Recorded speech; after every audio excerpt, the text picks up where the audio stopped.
فرمان آخری نبی صلی اللہ علیہ وآلہ وسلم، ہمارے اہل بیت کی محبت کو لازم پکڑ لو، کیونکہ جو اللہ پاک سے اس حال میں ملا کہ وہ ہم سے محبت کرتا ہے تو اللہ پاک اسے میری شفاعت کے سبب جنت میں داخل فرمائے گا۔ حکیم بن حزام رضی اللہ تعالیٰ عنہ بیان کرتے ہیں، رسول اللہ صلی اللہ علیہ وآلہ وسلم نے فرمایا، خرید و فروخت کرنے والوں کو جدا ہونے تک اختیار باقی رہتا ہے۔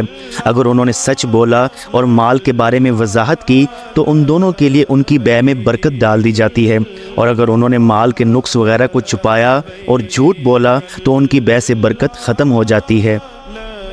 ابو ہریرہ رضی اللہ تعالیٰ عنہ بیان کرتے ہیں، کسی آدمی نے عرض کیا، اللہ کے رسول، میرے حسن سلوک کا سب سے زیادہ حقدار کون ہے؟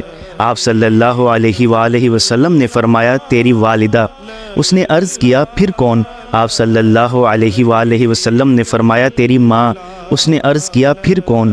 آپ صلی اللہ علیہ وآلہ وسلم نے فرمایا، تیری ماں۔ اس نے عرض کیا، پھر کون؟ آپ صلی اللہ علیہ وآلہ وسلم نے فرمایا، تیرا باپ۔ ایک دوسری روایت میں ہے، آپ صلی اللہ علیہ وآلہ وسلم نے فرمایا، تیری ماں، پھر تیری ماں، پھر تیری ماں، پھر تیرا باپ، پھر تیرا قریبی رشتہ دار، پھر اس سے کم قریبی رشتہ دار۔ انس رضی اللہ تعالیٰ عنہ بیان کرتے ہیں، رسول اللہ صلی اللہ علیہ وآلہ وسلم نے فرمایا، میت کے ساتھ 3 چیزیں جاتی ہیں، ان میں سے 2 واپس آ جاتی ہیں اور ایک اس کے ساتھ باقی رہتی ہے۔ اس کے گھر والے، اس کا مال اور اس کے اعمال اس کے ساتھ جاتے ہیں۔ اس کے گھر والے اور اس کا مال واپس آ جاتے ہیں اور اس کے اعمال اس کے ساتھ باقی رہ جاتے ہیں۔ ابو ذر رضی اللہ تعالیٰ عنہ بیان کرتے ہیں، رسول اللہ صلی اللہ علیہ وآلہ وسلم نے مجھے فرمایا، تم جہاں بھی ہو اللہ سے ڈرتے رہو اور برائی کے بعد نیکی کرو، وہ اس برائی کو مٹا دے گی، اور لوگوں کے ساتھ حسن اخلاق کے ساتھ پیش آؤ۔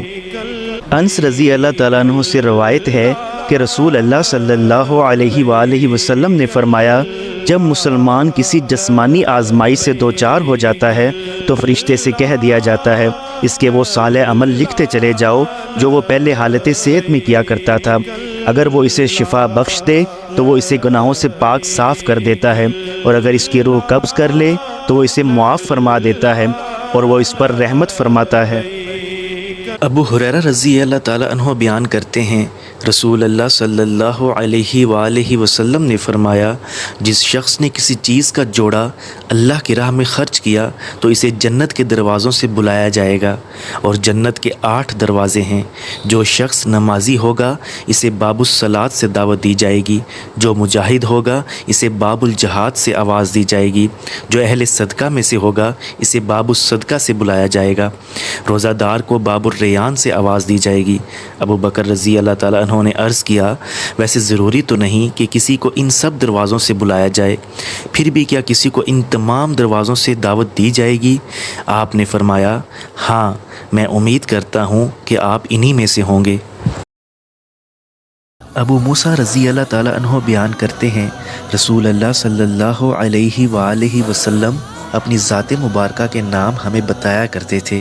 آپ صلی اللہ علیہ وآلہ وسلم نے فرمایا، میں محمد ہوں، میں احمد ہوں، میں آخر پر آنے والا ہوں، میرے بعد کوئی نبی نہیں، میں حاشر ہوں، میں نبی توبہ ہوں، اللہ کے حضور بہت زیادہ رجوع کرنے والا، اور نبی رحمت ہوں۔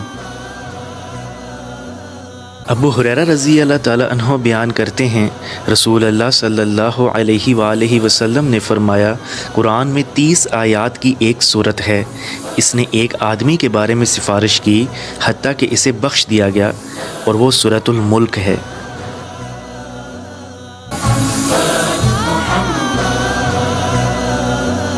ابو موسیٰ رضی اللہ تعالیٰ عنہ بیان کرتے ہیں، رسول اللہ صلی اللہ علیہ وآلہ وسلم نے فرمایا، بے شک اللہ ظالم کو ڈھیل دیتا رہتا ہے، لیکن جب وہ اسے پکڑتا ہے تو پھر اسے چھوڑتا نہیں۔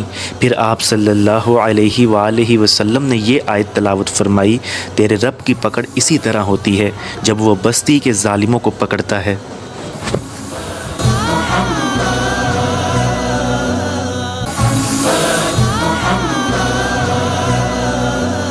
ابن عمر رضی اللہ تعالیٰ عنہ سے روایت ہے کہ رسول اللہ صلی اللہ علیہ وآلہ وسلم نے فرمایا، مسلمان کا بھائی ہے، نہ تو وہ اس پر ظلم کرتا ہے اور نہ اسے ظالم کے سپرد کرتا ہے، اور جو شخص اپنے بھائی کی حاجت پوری کرنے میں لگا ہو تو اللہ اس کی حاجت پوری فرماتا ہے، اور جو شخص کسی مسلمان کی کوئی پریشانی دور کرتا ہے تو اللہ اس سے قیامت کے روز کی پریشانیوں میں سے کوئی پریشانی دور فرما دے گا، اور جو شخص کسی مسلمان کی پردہ پوشی کرتا ہے تو روز قیامت اللہ اس کی پردہ پوشی فرمائے گا۔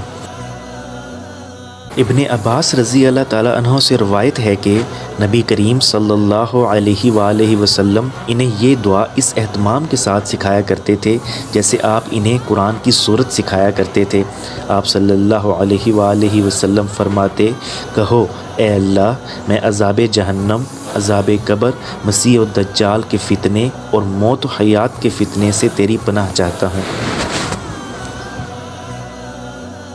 عبداللہ بن حبیش رضی اللہ تعالیٰ عنہ بیان کرتے ہیں، رسول اللہ صلی اللہ علیہ وآلہ وسلم نے فرمایا، جو شخص بیری کا درخت کاٹ ڈالے تو اللہ تعالیٰ اسے سر کے بل جہنم میں ڈالے گا، اور فرمایا یہ حدیث مختصر ہے، یعنی جس نے ناحق طور پر کسی جنگل سے بیری کا درخت کاٹ ڈالا جس کے نیچے مسافر اور جانور سایہ حاصل کرتے ہوں تو اللہ تعالیٰ اسے سر کے بل جہنم میں ڈالے گا۔ ابو سعید خدری رضی اللہ تعالیٰ عنہ بیان کرتے ہیں، رسول اللہ صلی اللہ علیہ وآلہ وسلم سے ازل کے متعلق دریافت کیا گیا تو آپ صلی اللہ علیہ وآلہ وسلم نے فرمایا، ہر پانی یعنی منی سے بچہ نہیں ہوتا، اور جب اللہ کسی چیز کی تخلیق کا ارادہ فرماتا ہے تو پھر کوئی چیز اسے روک نہیں سکتی۔ عبادہ بن صامت رضی اللہ تعالیٰ عنہ رسول اللہ صلی اللہ علیہ وآلہ وسلم سے روایت کرتے ہیں، آپ صلی اللہ علیہ وآلہ وسلم نے فرمایا، میں نے تمہیں دجال کے متعلق حدیث بیان کی، حتیٰ کہ مجھے اندیشہ ہوا کہ تم نہیں سمجھ سکے ہو۔ بے شک مسیح دجال چھوٹے قد کا ہے، اس کے دونوں پاؤں میں اس کے معمول سے زیادہ کشادگی ہوگی، بال گھنگریالے، کانا ہوگا، آنکھ غائب ہوگی، اس کی دوسری آنکھ بلند ہوگی نہ دھنسی ہوگی، اگر پھر بھی تمہیں مغالطہ ہو جائے تو جان لو کہ تمہارا رب کانا نہیں۔ ابو ہریرہ رضی اللہ تعالیٰ عنہ بیان کرتے ہیں، رسول اللہ صلی اللہ علیہ وآلہ وسلم نے فرمایا، جب تم میں سے کسی کو کھانے کی دعوت دی جائے جبکہ وہ روزہ سے ہو تو وہ کہے میں روزہ سے ہوں، اور ایک اور روایت میں ہے، جب تم میں سے کسی کو دعوت دی جائے تو وہ قبول کرے، اگر وہ روزے سے ہو تو وہ دعا کرے، اور اگر روزے سے نہ ہو تو کھانا کھا لے۔ معاذ بن جبل رضی اللہ تعالیٰ عنہ بیان کرتے ہیں، رسول اللہ صلی اللہ علیہ وآلہ وسلم نے فرمایا، جو مسلمان اللہ کا ذکر کرتے ہوئے باوضو سو جائے اور پھر وہ رات کے کسی وقت بیدار ہو کر اللہ سے کسی خیر و بھلائی کا سوال کرے تو اللہ وہی خیر اسے عطا فرما دیتا ہے۔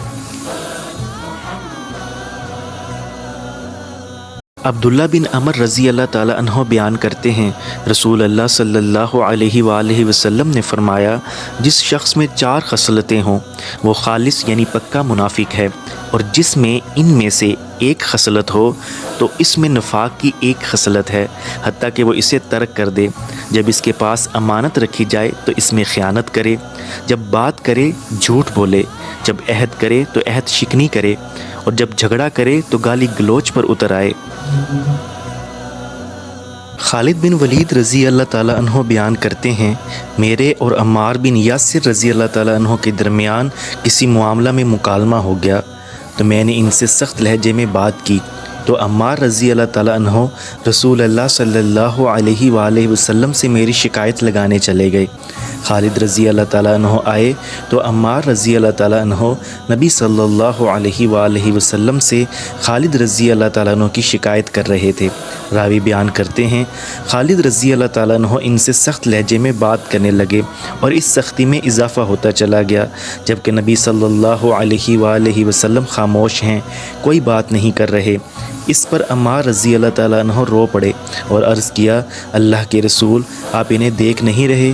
نبی کریم صلی اللہ علیہ وآلہ وسلم نے اپنا سر مبارک اٹھا کر فرمایا جس نے عمار سے عداوت رکھی اللہ اس سے عداوت رکھے گا، اور جو شخص عمار سے بغض رکھے گا تو اللہ اس سے بغض رکھے گا۔ خالد رضی اللہ تعالیٰ عنہ بیان کرتے ہیں میں وہاں سے نکلا تو عمار رضی اللہ تعالیٰ عنہ کی رضامندی کے سوا مجھے کوئی چیز زیادہ محبوب نہیں تھی۔ میں نے انہیں راضی کرنے کی کوشش کی حتیٰ کہ وہ راضی ہو گئے۔ سہل بن سعد رضی اللہ تعالیٰ عنہ بیان کرتے ہیں رسول اللہ صلی اللہ علیہ وآلہ وسلم نے فرمایا جس شخص کو نماز میں کوئی عارضہ پیش آ جائے تو وہ سبحان اللہ کہے۔ ہاتھ پر ہاتھ مارنا تو خواتین کے لیے ہے، اور ایک دوسری روایت میں ہے آپ صلی اللہ علیہ وآلہ وسلم نے فرمایا سبحان اللہ کہنا مردوں کے لیے ہے جبکہ ہاتھ پر ہاتھ مارنا خواتین کے لیے ہے۔ انس رضی اللہ تعالیٰ عنہ بیان کرتے ہیں رسول اللہ صلی اللہ علیہ وآلہ وسلم نے شراب سے متعلق 10 قسم کے افراد پر لعنت فرمائی، اس کے بنانے والے، اس کے بنوانے والے، اس کے پینے والے، اسے اٹھانے والے، جس کے پاس لے جائی جائے، اس کے پلانے والے، اسے بیچنے والے، اس کی قیمت کھانے والے، اسے خریدنے والے، اور جس کے لیے خریدی جائے۔ عبادہ بن صامت رضی اللہ تعالیٰ عنہ بیان کرتے ہیں رسول اللہ صلی اللہ علیہ وآلہ وسلم نے فرمایا سونے کے بدلے سونا، چاندی کے بدلے چاندی، گندم کے بدلے گندم، جوں کے بدلے جوں، کھجور کے بدلے کھجور، اور نمک کے بدلے نمک ایک دوسرے کے برابر ہوں اور نقد بہ نقد ہوں۔ جب یہ اصناف بدل جائیں تو پھر اگر وہ نقد ہوں تو جیسے چاہو بیچو۔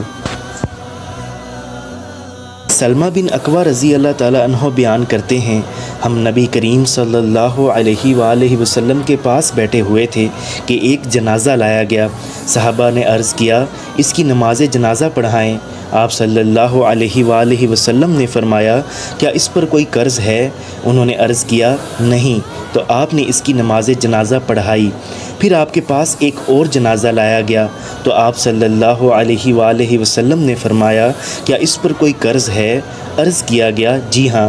آپ صلی اللہ علیہ وآلہ وسلم نے فرمایا کیا اس نے کوئی چیز ترکہ چھوڑی ہے؟ انہوں نے عرض کیا 3 دینار۔ آپ نے اس کی نماز جنازہ پڑھی۔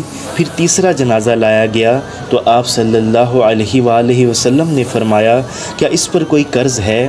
انہوں نے عرض کیا 3 دینار۔ آپ صلی اللہ علیہ وآلہ وسلم نے فرمایا کیا اس نے کوئی ترکہ چھوڑا ہے؟ انہوں نے عرض کیا نہیں۔ فرمایا اپنے ساتھی کی نماز جنازہ پڑھو۔ ابو قتادہ رضی اللہ تعالیٰ عنہ نے عرض کیا اللہ کے رسول آپ اس کی نماز جنازہ پڑھیں اور اس کا قرض میرے ذمہ رہا، میں ادا کروں گا۔ تب آپ صلی اللہ علیہ وآلہ وسلم نے اس کی نماز جنازہ پڑھائی۔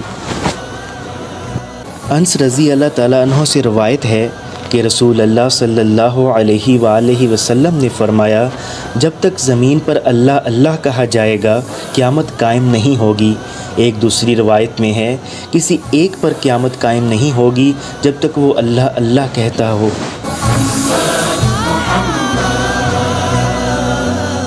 ابو ہریرہ رضی اللہ تعالیٰ عنہ بیان کرتے ہیں رسول اللہ صلی اللہ علیہ وآلہ وسلم نے فرمایا جب تم میں سے کوئی شخص اپنے پیٹ میں کچھ گڑبڑ محسوس کرے اور اس پر معاملہ مشتبہ ہو جائے کہ آیا اس سے کوئی چیز نکلی ہے یا نہیں تو وہ مسجد سے نہ نکلے حتیٰ کہ وہ کوئی آواز سن لے یا بدبو محسوس کر لے۔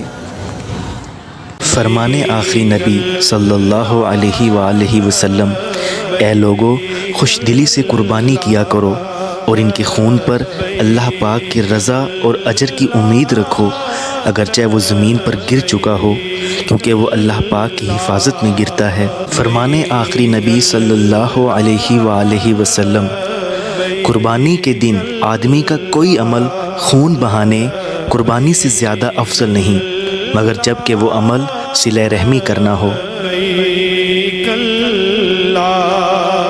فرمان آخری نبی صلی اللہ علیہ وآلہ وسلم اللہ پاک کے نزدیک عشرہ ذوالحجہ یعنی ذوالحجہ کے ابتدائی 10 دنوں سے افضل کوئی دن نہیں ہے۔